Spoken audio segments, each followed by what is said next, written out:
నమస్తే న్యూస్ 24 తెలుగుకి స్వాగతం. వార్తల్లోని ముఖ్యాంశాలు ఇప్పుడు చూద్దాం. మార్చి 3వ తేదీన బాపట్లలో ఎస్సీ వర్గీకరణకు వ్యతిరేకంగా మాల మహాసభ వ్యవస్థాపక అధ్యక్షులు మాలల వెంకటరావు అధ్యక్షతన నిర్వహిస్తున్న మాలల సింహగర్జన సభలో గోడ పత్రికలను మాల మహానాడు నర్సరావుపేట నియోజకవర్గ వర్కింగ్ అధ్యక్షులు ఉస్తల జయరావు ఆధ్వర్యంలో రాష్ట్ర వర్కింగ్ ప్రెసిడెంట్ డాక్టర్ గోదా జాన్పాల్ చేతుల మీదుగా ఆవిష్కరించారు. ఎస్సీ వర్గీకరణకు వ్యతిరేకంగా ఈ రాష్ట్రంలో ఉండబడేటటువంటి మాలామాదిగల్ని విడగొట్టే దిశగా, రాజ్యాధికారానికి దూరం చేసే దిశగా ఈ రాష్ట్రంలో ఉండబడేటటువంటి అన్ని రాజకీయ పార్టీలు చేస్తున్నటువంటి కుట్రలను భగ్నం చేసే దిశగా రాష్ట్ర వ్యాప్తంగా ఉండబడేటటువంటి మాలల్ని ఏకం చేస్తూ ఎక్కడైతే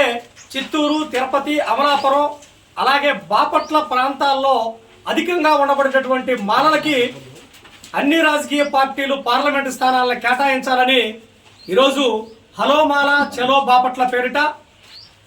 బాపట్ల గడ్డ మాలల అడ్డ అనే నినాదంతో మాలల సింహగర్జన బాపట్ల జిల్లా కేంద్రంలో మాల మహాసభ వ్యవస్థాపక అధ్యక్షులు మల్లెల వెంకటరావు గారి అధ్యక్షతన రాష్ట్ర వ్యాప్తంగా ఉండబడేటటువంటి మాల మేధావులు, మాల ఉద్యోగస్తులు, మాల మహిళా సంఘాలు అలాగే మాల విద్యార్థులు, యువత అంతా వేలాదిగా తరలి రావాలని ఈరోజు పల్నాడు జిల్లా కేంద్రంగా పిలుపునిస్తా ఉన్నాం. ఆ యొక్క పిలుపులో భాగంగా ఈరోజు మాల మహానాడు రాష్ట్ర కమిటీ నుండి పల్నాడు జిల్లా నుండి ఈరోజు ఈ యొక్క 7 నియోజకవర్గాల్లో ఉండబడినటువంటి మాలల్ని వేలాదిగా మార్చి 3వ తేదీన బాపట్ల జరుగుతున్నటువంటి మాలల సింహగర్జన సభను జయప్రదం చేయాలని ఈరోజు రాష్ట్ర కమిటీ నుండి నియోజకవర్గ వర్కింగ్ అధ్యక్షులు నర్సరావుపేట ఉస్తల జయరావు అధ్యక్షన